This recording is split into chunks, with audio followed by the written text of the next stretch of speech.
What's going on, folks? Welcome back. Today's barbecue video. Really? No. Today's video, we're going to be doing a brisket and a chuck roast. We're going to do them side by side on the pit barrel. So stay tuned.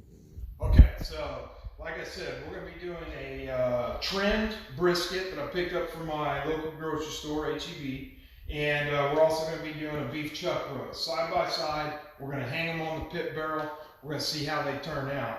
This one right here is about a 4-pound chuck roast. And this trimmed brisket, which is the point cut only, it's not a full brisket. This one weighs in right at about 4 pounds as well. I was kind of surprised, but the chuck roast is a little bit more expensive than this brisket. So we're getting $4.47 a pound for the chuck roast, $4.39 a pound for the beef brisket. So anyways, I'm gonna show you how I'm gonna season them, and then we're gonna get them out there on that pit barrel. So stay tuned. Okay, so here's the chuck roast, and here's the brisket point, or the point of the brisket. Anyways, what we're gonna do is I'm gonna season these things up, and I'm going to inject it with some of this Tony Torino's injectable butter jalapeno. It's pretty good stuff. I'm just going to add a little bit more moisture to both pieces, even though they're going to have plenty. And then for our binder, we're going to use this Tapatio. I want to give a little bit of kick on the outside. That's why I decided to go with the hot sauce. I think it adds a little bit of flavor, and I think it goes great with beef. And then the last thing, I'm going to use this Colleen's S&P blend. All it is kosher salt and Talia cherry black pepper. I don't really know what that is, but anyways, we're going to give this stuff a shot. I will tell you, I love salt and pepper on all my barbecue. It's really my favorite. It's a real Central Texas blend. And it's really simple, kosher salt and pepper. So anyways, I'm going to show you how I'm going to season up this chuck roast. I'm going to do the exact same thing with the brisket. I don't think you need to see both. Take forever. And anyway, so here we go. So like I said, Tapatio, that's going to be our binder. You can use any kind of hot sauces. This is one of my favorites. And anyways, so you're going to want to put this stuff on pretty heavy. I'm really going for that spice flavor on this piece and on the brisket. And then just rub it all over, flip this thing over, do the same. Get quite a bit on there. It's going to add quite a bit of flavor. And then with that butter jalapeno injection, ooh boy, this thing is going to turn out delicious. Okay, so that's pretty much it on that. Salt and pepper. Make this real simple and easy. Like I said, this is probably my favorite seasoning. It's simple, it's easy, turns out really good. But for video purposes, you know, I like to do other things. And, you know, I've had this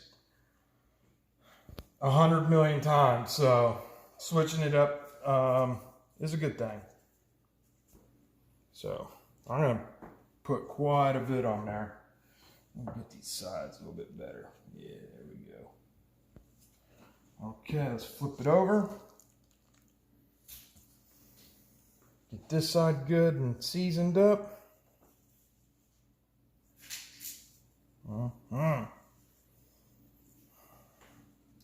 Lots of pepper. This, both these pieces of meat are definitely going to have some kick on the outside, and that's what I'm shooting for.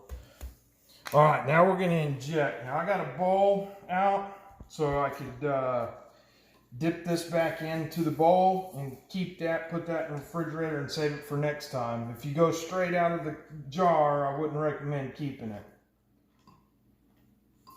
So we're going to inject it. Just like this. I'm just going to go throughout the piece of meat. And I'm just wanting to add some more flavor. That's why I'm giving this a shot. So I'm excited about this. This is the first time I've actually barbecued a chuck roast, I believe. So, whoop. Oh yeah. You can see it's just fat. Woo, there we go. All right, so that's pretty good. Now I'm gonna do the same thing with the brisket. I don't think you have to watch that. And then I'll show you how I hook this thing up so we can put it on that pit barrel cooker. So, okay, so now I'm gonna go over how I'm gonna get this set up to hang in my pit barrel cooker, and it's really simple. So with the pit barrel, you get these hooks. It comes with the actual pit barrel. I have a video, an unboxing video of it, so you can check that out. Anyways, I just link them together and make sure that that's going to work. I can get 3 in this piece of meat, so I'm going to go ahead and go with 3. The safer the better, in my opinion. I don't want this thing falling down and I don't know about it. So that I lay it out to make sure that it's going to work, and then after that, what I'll do is I'll go ahead and place them. So I know I can get that one in there, and I just stick it down in there nice and tight like that, and then I come with the next one. Nope. And then I hook it right here. Get some of that good fat, thick part of the meat, and then I'll do the same thing with this last one. And there we go. This thing is ready to hang on the pit barrel. And I don't have to worry about it possibly falling. So that's how I do it. You could probably get away with 2, but I want to go ahead and put 3. I'm going to do the same thing with this brisket, and then we're going to throw them out there on that pit barrel. So we'll see you back here in a little bit. Okay, so it's time to get these fine pieces of meat on the pit barrel cooker. So I used Kingsford charcoal, added a few hickory chunks, and it's ready to rock and roll. Okay, we're going to set these suckers on this side of the fire.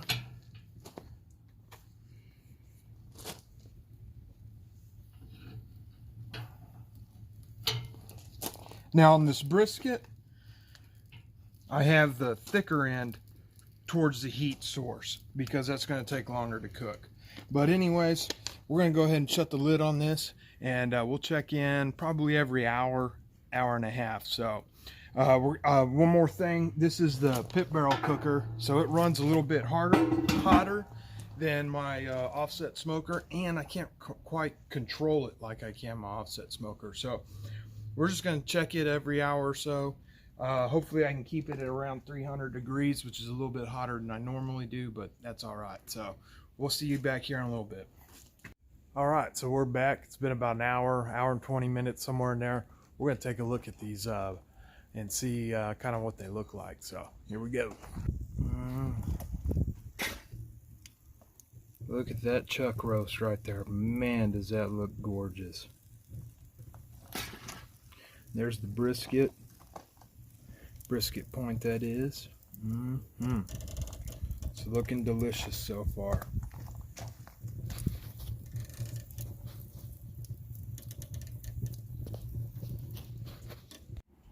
All right, guys, so we're back. It's hour number 3, and we're gonna check on this meat. So, come on. All right, check that out. Look at that color. Fantastic on both pieces of meat. I really like the way both of these are looking.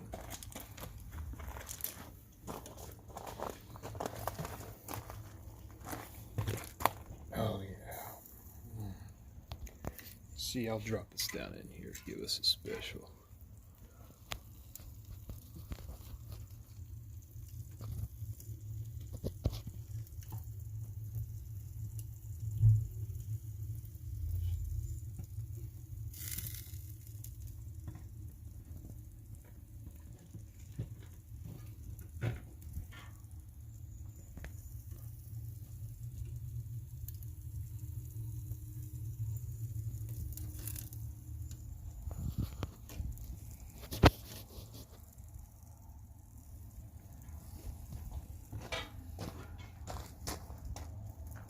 Okay, so hour number 3, Both pieces of meat are sitting at about 150 degrees. We're going to take these all the way up to about 203 degrees before we pull these off. So we still got a ways to go.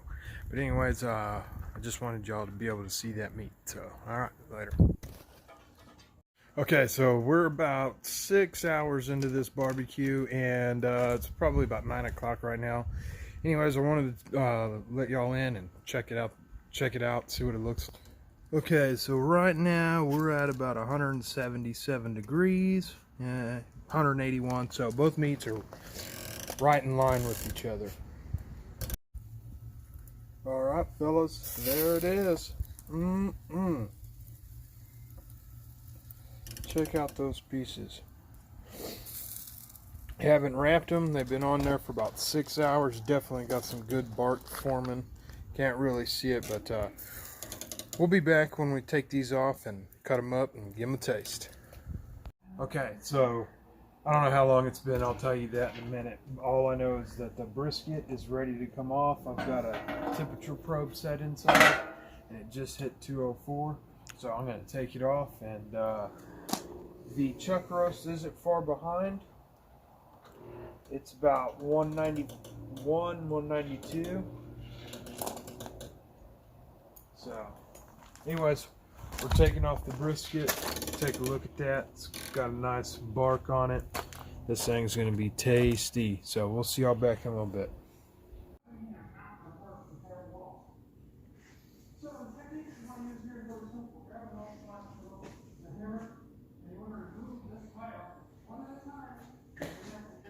Okay, so up first, we got the brisket. It got done a little bit quicker than the chuck roast.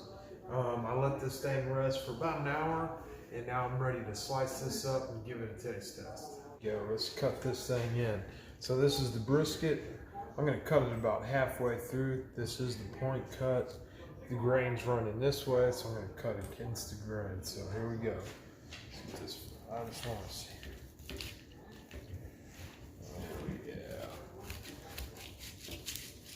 See what we're working with here. Oh yeah. Look at that. It's gorgeous. Nice smoke ring. Good moisture. This is going to be delicious.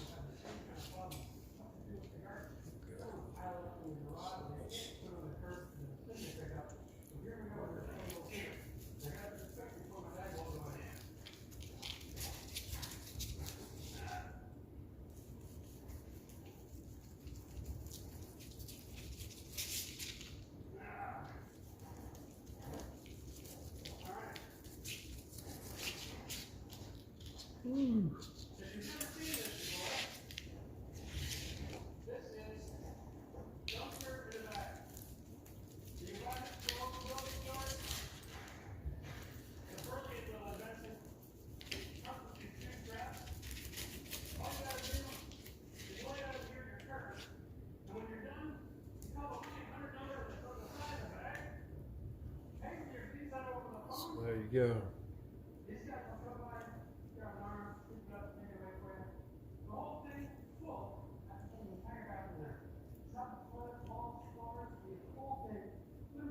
Oh yeah. Good pull on this. Lots of moisture. Look at my gloves. Plenty of moisture. This is going to be delicious.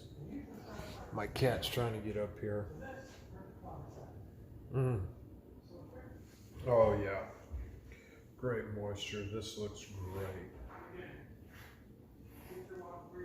There you go. Good pull.